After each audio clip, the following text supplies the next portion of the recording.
안녕하십니까? 스포츠 현장의 황지영입니다. 행복하게 운동할 수 있는 환경을 늘 보장받아야 할 운동선수들. 하지만 이들은 앞서 잠시 살펴보신 내용처럼 폭력과 성폭력의 상황에 노출되어 있습니다. 우리는 지도자의 입장에서 그 문제의 심각성을 알고 또 이를 해결하기 위한 방법을 찾아봐야 할 텐데요. 오늘 이 시간에는 어느 농구팀 코치의 이야기를 통해 선수가 겪을 수 있는 폭력과 성폭력의 상황을 지도자의 입장에서 살펴보고 또 사건을 해결하기 위해 모인 전문가들의 도움을 받아 인식과 예방, 대처의 측면에서 이 문제를 해결해 보려고 합니다. 그럼 문제 해결팀 구성과 사건의 시작부터 해결까지 지금부터 화면을 통해 자세히 알아보겠습니다.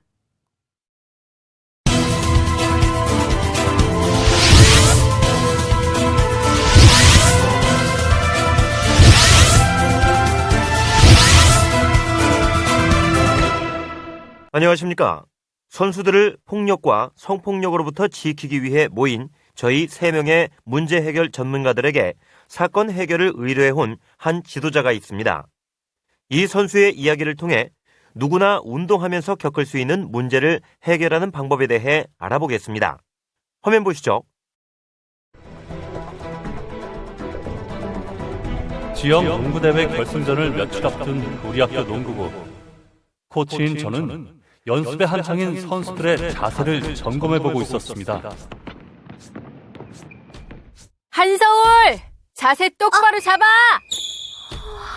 한서울, 넌 아직도 자세가 그 모양이야?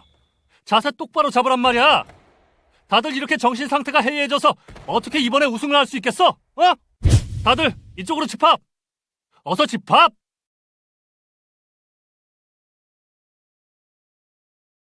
아직도 기본이 안 돼 있어, 기본이. 이래서 우승이 가능하겠어? 코치님, 연습할 시간도 얼마 없는데 이제 그만 좀 하시죠. 이러다 다들 쓰러지겠어요. 너 조용히 안 해? 뭘 잘했다고 지금 입을 열어? 더 혼나고 싶어?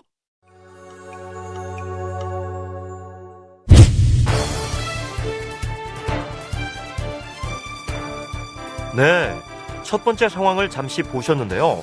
선수 폭력이란 선수를 구타하거나 상처가 나게 하거나 겁을 먹게 하거나 강요하거나 돈을 빼앗는 것 등을 말합니다. 방금 보신 것처럼 선수들의 정신을 바로잡겠다는 목적으로 단체 얼차려가 이루어졌어도 선수 입장에서는 충분히 폭력으로 느낄 수 있습니다.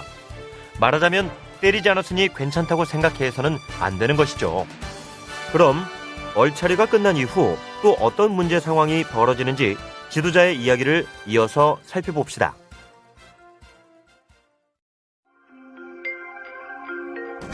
한서울, 너는 잠깐 좀 보자. 네? 나와. 무슨 일이지? 쟤 왜 자꾸 말썽이냐? 아, 하여간 마음에 안 들어. 단체 얼차려 후 저는 유독 슛 자세가 잘 고쳐지지 않는 한 선수의 자세를 직접 교정해 주어야겠다는 생각에 그 선수를 따로 불렀습니다. 하지만 선수의 슛 자세 교정을 도와주려던 제 의도와는 너무나 다른 상황이 펼쳐졌습니다. 넌 손목에 너무 힘을 주고 있잖아. 허리랑 엉덩이도 불안정하고. 손목, 허리, 엉덩이도 이렇게 똑바로 해야지. 코치님, 왜 이러세요? 네 자세가 계속 안 고쳐지잖아. 가만히 좀 있어봐.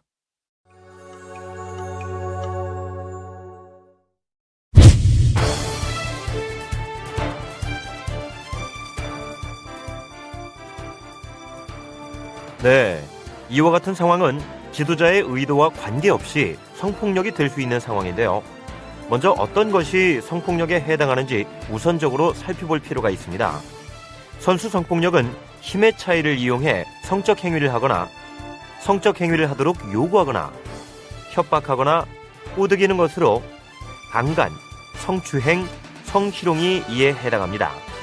그리고 방금 보신 사례와 같은 상황이 성폭력이냐 아니냐를 판단하는 중요한 기준은 피해를 당한 선수가 굴욕감과 혐오감을 느꼈는가에 달려있다는 것입니다. 이 상황에서는 선수가 성적으로 굴욕감을 느꼈기 때문에 성추행이 될 수 있는 것입니다. 그럼 이런 상황이 발생했을 때 지도자가 할 수 있는 대응 방법에 대해 살펴보겠습니다. 우선 지금 사례처럼 실수로 선수의 신체 일부를 만지는 경우가 있습니다. 그럴 때는 그냥 지나치지 말고 선수에게 고의가 아니었음을 분명히 밝히고 사과해야 합니다. 그리고 만약 지도자가 가해자인 경우에는 피해 선수에게 즉시 사과를 하고 재발 행동을 하지 않아야 합니다. 그럼 지도자가 겪은 문제 상황을 계속 이어서 살펴보겠습니다. 당혹감을 감출 수 없었던 저는 상황을 수습해야겠다는 생각이 들었습니다. 아직 코트에 남아있을 선수에게 다가가 보려는 순간 코트 안에서는 뜻밖의 대화 소리가 들렸습니다. 너 때문에 오늘 단체 얼차려까지 받고 팀 분위기도 모두 엉망됐는데 넌 반성의 기미조차 없어? 이러다 우승 못하면 네가 책임질 거냐고! 야! 너 진짜 말로는 안 되겠구나! 순간 저는 지도자로서 이 상황들을 어떻게 해결해 나가야 할지 좋은 생각이 떠오르지 않았습니다.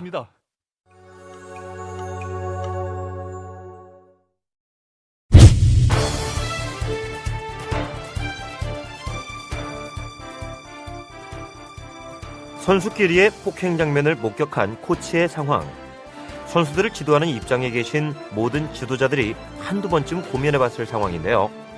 일반적으로 선수끼리의 폭력은 때리거나 상처를 입히는 것은 물론이고 겁을 주거나 무언가를 강제로 시키는 것 등이 폭력에 해당합니다. 이런 상황이 발생했다면 지도자 입장에서 할 수 있는 대응 방법은 어떤 게 있는지 알아봅시다. 폭력 발생 시 피해 선수의 신체적, 정신적 안전보호 조치를 최우선적으로 해야겠고요.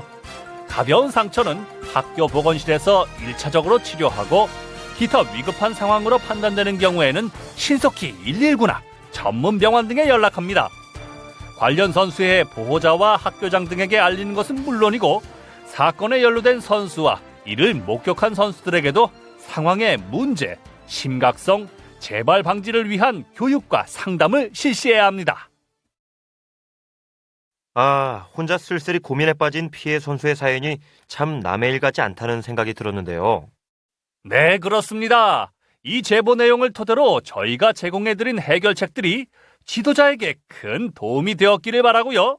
상황이 발생한 후에는 대응이 중요함을 잊어서는 안 되겠습니다. 또 아무리 훈련이나 경기에서 좋은 결과를 얻기 위한 목표가 있더라도 폭력은 범죄라는 것 절대 잊어서는 안 되겠습니다. 네, 그럼 저희들은 여기서 인사드리겠습니다. 스튜디오 나와주시죠. 네, 문제 해결팀 감사합니다. 한 지도자가 겪은 선수의 폭력과 성폭력의 상황, 그리고 이에 대한 해결책까지 살펴봤는데요. 무엇보다 가장 중요한 것은 폭력으로부터 선수들을 안전하게 지키는 것이겠죠. 대한민국 운동선수 모두가 행복하게 운동할 수 있는 그날까지 우리들의 인식과 행동, 그리고 환경이 지속적으로 개선돼야 할 것 같습니다. 더불어 선수 여러분들의 인권을 지키기 위해 늘 열려있는 대한체육회 스포츠인 권익센터가 있음을 꼭 기억하시기 바랍니다. 함께 해주신 여러분 감사합니다.